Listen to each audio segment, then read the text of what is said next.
Shalom saudaraku terkasih dalam Tuhan Yesus Kristus. Saya percaya kita semua dalam keadaan sehat, dalam keadaan sukacita, dalam keadaan diberkati oleh Tuhan. Nah, sekalipun kita tidak mengalami keadaan-keadaan seperti itu, tetap kita harus bersukacita, tetap kita harus mengucap syukur. Nah, untuk itu saudaraku terkasih dalam Tuhan Yesus Kristus, saya akan berbagi kebenaran firman Tuhan bagi kita saat ini, mengingatkan kita tentang betapa pentingnya sebuah hukum yang disampaikan oleh Tuhan Yesus Kristus tentang mengasihi sesama kita. Karena hari-hari ini kasih itu sudah mulai dingin. Kasih itu sudah mulai tidak nyata dalam kehidupan banyak orang. Orang sudah mulai banyak yang egois, tidak peduli, tidak memperhatikan banyak orang. Nah, untuk itu saudaraku, mari kita baca kebenaran firman Tuhan. Saya baca dalam Injil Matius pasal yang kelima, ayat yang ke-45 sampai dengan 44 dan ayat 45. Tetapi aku berkata kepadamu, kasihilah musuhmu dan berdoalah bagi mereka yang menganiaya kamu. Karena dengan demikianlah kamu menjadi anak-anak Bapamu yang di sorga, yang menerbitkan matahari bagi orang-orang yang jahat dan orang yang baik, dan menurunkan hujan bagi orang yang benar dan orang yang tidak benar. Nah, saudaraku yang terkasih dalam Yesus Kristus, Tuhan Yesus menyampaikan kepada kita bahwa orang-orang yang mengasihi sesamanya itu, apakah itu orang tua, apakah itu suami, apakah itu istri, anak-anak, saudara, tetangga, atau banyak orang lagi yang mungkin kita tidak terlalu kenal, apapun suku, agamanya, bangsanya, dan bahasanya. Nah, saudaraku terkasih, terlalu cepat kadangkala kita berkata bahwa kita sudah mengasihi. Nah, ternyata Tuhan Yesus Kristus menyampaikan kepada kita tentang bukti orang yang sudah menyatakan kasih kepada sesamanya. Sebab kasih itu bukan hanya sekedar ucapan, perkataan, tapi kasih itu adalah perbuatan, sebuah bukti yang nyata. Nah, untuk itu saya akan menyampaikan tentang apa yang disampaikan oleh Tuhan Yesus Kristus kepada kita tentang orang yang sudah mengasihi sesamanya.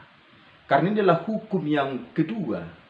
Hukum yang pertama, kasihilah Tuhan Allahmu dengan segenap hatimu, jiwamu, kekuatanmu, dan kasihilah sesamamu manusia seperti dirimu sendiri. Nah, saudaraku yang terkasih, seperti apakah orang yang sudah mengasihi sesamanya itu? Mari kita lihat satu persatu. Dalam ayat yang ke-39 Matius pasal yang kelima dikatakan, tetapi aku berkata kepadamu, janganlah kamu melawan orang yang berbuat jahat kepadamu, melainkan siapapun yang menampar pipi kananmu, berilah juga kepadanya pipi kirimu. Nah, dari ayat kebenaran firman Tuhan ini saya menemukan sebuah kebenaran tentang bukti seseorang itu sudah mengasihi sesamanya. Nah, saudaraku, dari Yesus, apa yang disampaikan Yesus ini, bahwa orang yang mengasihi itu ternyata dia dapat buktikan bahwa setiap orang dia diperlakukan dalam keadaan seperti apapun, tentu ini perlakuan yang tidak baik. Apakah ini jahat, apakah dia menerima sesuatu yang tidak pantas atau yang lain-lain, dia tidak membalas seperti perlakuan orang tersebut, tetapi membalas terbalik, saudaraku. Artinya, kalau dia dijahati, dia akan membalas dengan kebaikan. Nah, ini yang disebut mengasihi sesama. Jadi di saat diperlakukan seperti apapun, kita tidak membalas. Sebab pembalasan itu adalah haknya Tuhan. Haknya Tuhan. Jadi saudaraku, kita tidak diizinkan oleh Tuhan untuk membalas walau kita diperlakukan seperti apapun. Yesus berkata, janganlah kamu melawan orang yang berbuat jahat kepadamu. Melainkan siapapun yang menampar pipi kananmu, berilah juga kepadanya pipi kirimu. Nah, ini sesuatu hal yang luar biasa. Itulah yang disebut namanya mengasihi. Yesus bukan hanya mengatakan yang seperti ini, tapi Yesus ini melakukan, menghidupi apa yang disampaikan oleh Yesus ini. Pada saat Yesus ditampar, didudaki, dimaki, diejek, dihina, dicaci maki, direndahkan, bahkan disalibkan, disiksa, dianiaya. Malah di dalam kayu salib itu, dalam tengah-tengah kesakitan, kengerian, mengalami penderitaan di kayu salib, Yesus masih berdoa, saudara-saudaraku. Bapa, ampunilah mereka, sebab mereka tidak tahu apa yang mereka perbuat. Nah, saudaraku yang terkasih dalam Yesus Kristus, itulah yang disebut mengasihi. Sebab kalau kita balas membalas, itu namanya bukan mengasihi. Tetapi bila kita diperlakukan seperti apapun, mungkin orang berpikiran jahat kepada kita, merancangkan sesuatu yang jahat kepada kita. Orang-orang mengatakan kata-kata yang menyakitkan kepada kita. Mungkin kita disebut binatang, atau kita dipermalukan, direndahkan, dilecehkan. Betul-betul kita direndahkan, bahkan kita mendapat perlakuan seperti Yesus katakan, ditampar pipi kanan. Kita tidak boleh membalas dengan menampar dia. Nah, inilah saudaraku yang disebut namanya mengasihi.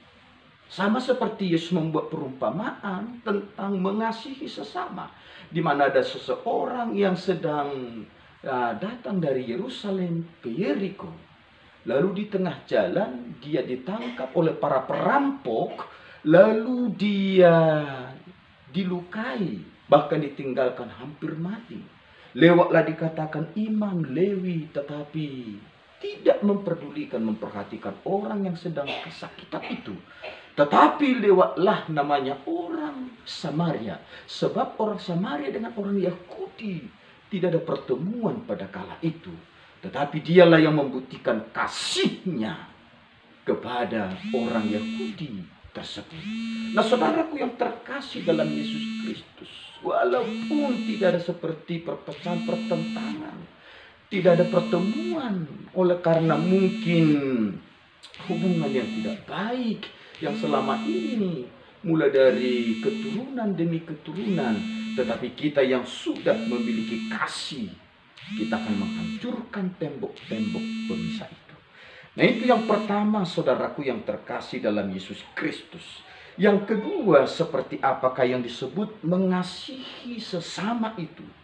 Yesus mengatakan ayat 40, dan kepada orang yang hendak mengadukan engkau karena mengingini bajumu, serahkanlah juga jubahmu.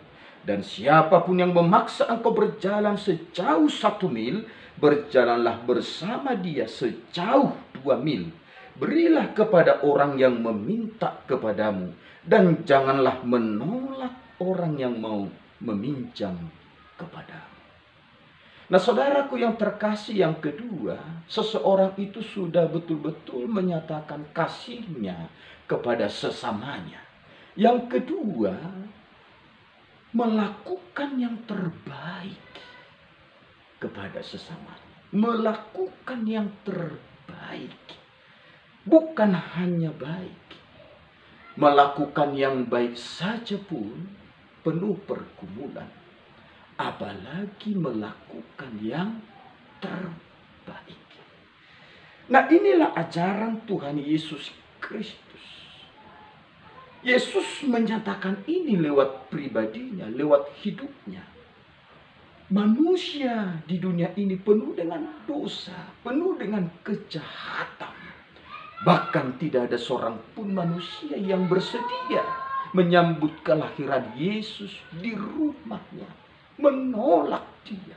Yesus berbuat baik, tapi orang menolak dia. Yesus datang untuk manusia yang berdosa, untuk kebaikan manusia, tapi manusia menolak dia.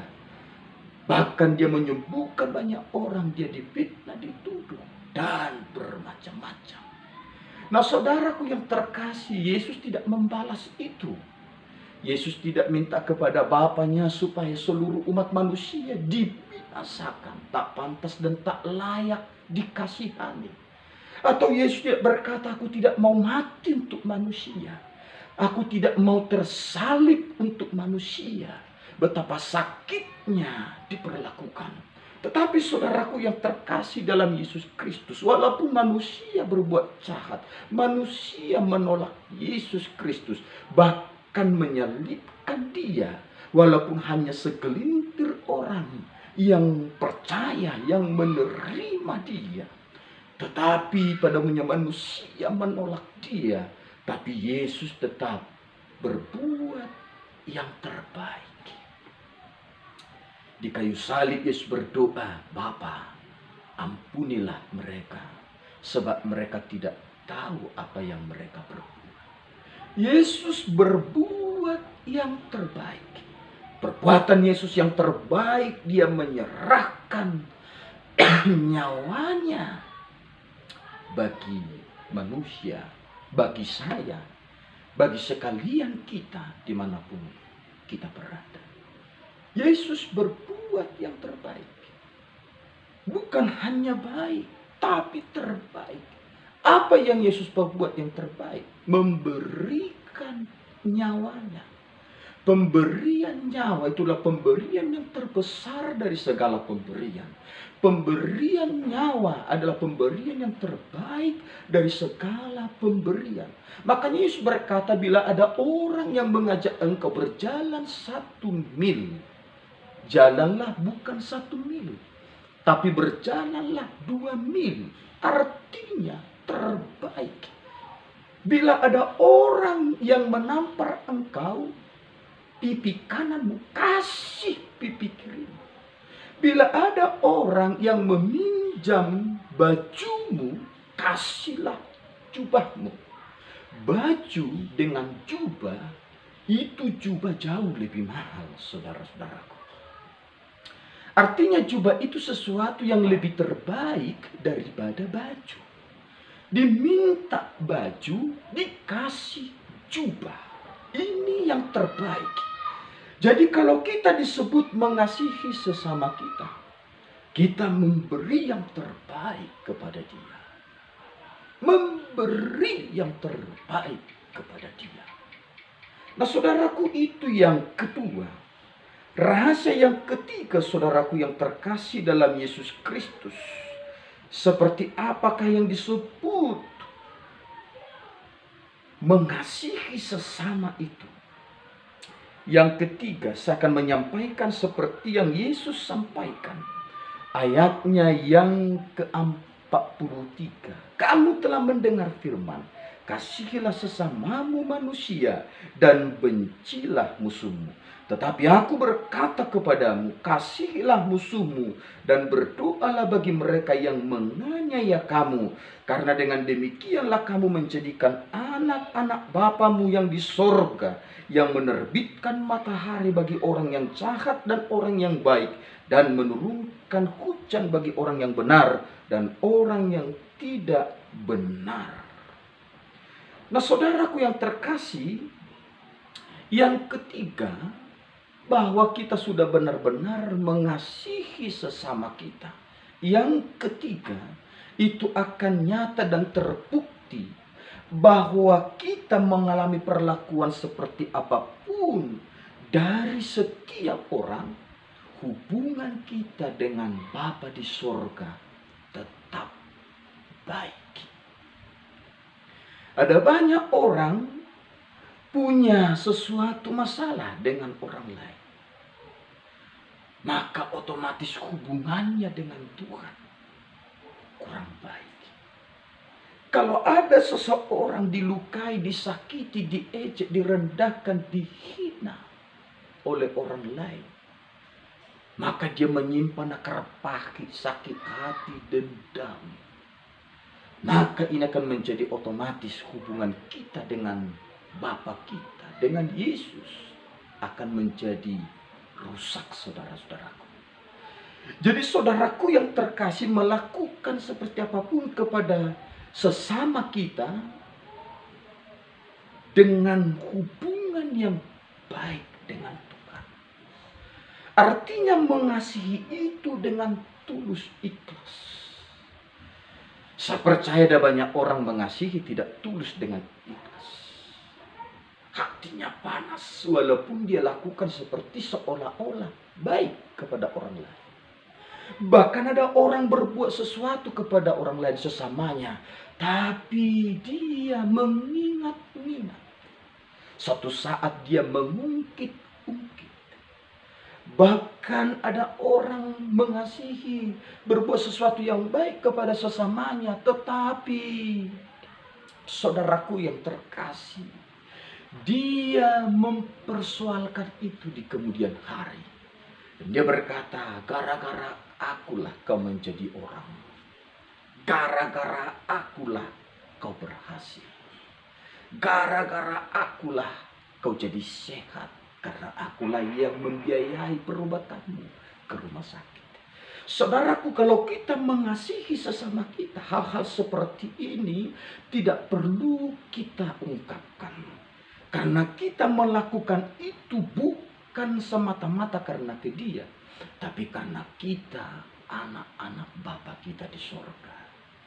Jadi walaupun orang melupakan segala perbuatan baik kita, kasih kita, pertolongan kita, perhatian kita, doa, dan air mata kita, tidak perlu kita menjadi sedih. Tidak perlu kita menjadi tersinggung. Tidak perlu kita menjadi kecewa. Tidak perlu kita menjadi sakit hati, menyimpan dendam, rasa benci. Supaya hubungan kita dengan Bapa kita di sorga tidak terganggu, tidak rusak. Malah Yesus berkata seperti ini. Kalau engkau berbuat baik kepada seseorang dan engkau mengharapkan ucapan terima kasih dari orang itu, sesungguhnya engkau sudah kehilangan upahmu dari Bapa di sorga. Nah, untuk itu saudaraku, mengasihi sesama kita itu mengasihi dengan tulus ikhlas. Artinya kita melakukan itu karena kita anak Bapa di sorga. Karena kita mengasihi Tuhan. Makanya waktu kedatangan Yesus Kristus kedua kali, maka Yesus mempertanyakan tentang kasih, saudara-saudara. Dikala Yesus datang kembali, dia berkata, di waktu aku lapar, adakah engkau kasih aku makan? Waktu aku susah, adakah engkau kasih hibur? Waktu aku sakit, adakah engkau balut? Waktu aku di penjara, adakah engkau kunjungi? Waktu aku haus, adakah engkau kasih aku minum? Lalu banyak orang bertanya, kapan kami tahu Tuhan lapar? Kapan kami tahu Tuhan haus? Kapan kami tahu Tuhan di penjara? Kapan kami tahu Tuhan sedang terluka? Lalu Tuhan Yesus menarik salah seorang anak yang paling hina dan berkata, apa yang kau perbuat kepada anakku yang paling hina ini, itu melakukannya kepada. Dan saudaraku yang terkasih dalam Yesus Kristus, kalau disebut kita mengasihi, karena apa? Sesama kita itu adalah miliknya Tuhan. Walaupun dia jauh dari Tuhan, dia tidak takut Tuhan, dia tidak percaya Tuhan, dia tidak mengasihi Tuhan, saudara-saudaraku. Tapi dia itu miliknya Tuhan, kepunyaannya Tuhan, sumbernya dari Tuhan. Jadi mau seperti apapun dia, kita tidak berhak menyakiti, melukai, berbuat jahat kepada dia. Sebab dia ciptaan Tuhan.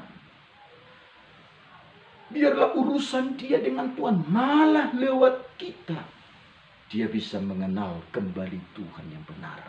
Nah, yang terakhir saudaraku yang terkasih dalam Yesus Kristus, Seperti apakah mengasihi sesama itu? Ini akan terbukti dalam diri kita. Bila dalam diri kita sudah ada kebenaran Tuhan ini, maka benarlah kita disebut sudah mengasihi sesama kita. Nah, saudaraku yang terkasih, ayat 47. Dan apabila kamu hanya memberi salam kepada saudara-saudaramu saja, apakah lebihnya daripada perbuatan orang lain? Bukankah orang yang tidak mengenal Allah pun berbuat demikian? Karena itu haruslah kamu sempurna, sama seperti Bapamu yang di sorga sempurna. Nah, saudaraku yang terkasih dalam Yesus Kristus, apa yang mau saya bagikan lewat kebenaran firman Tuhan ini sebagai penutup dari kebenaran firman yang saya sampaikan ini?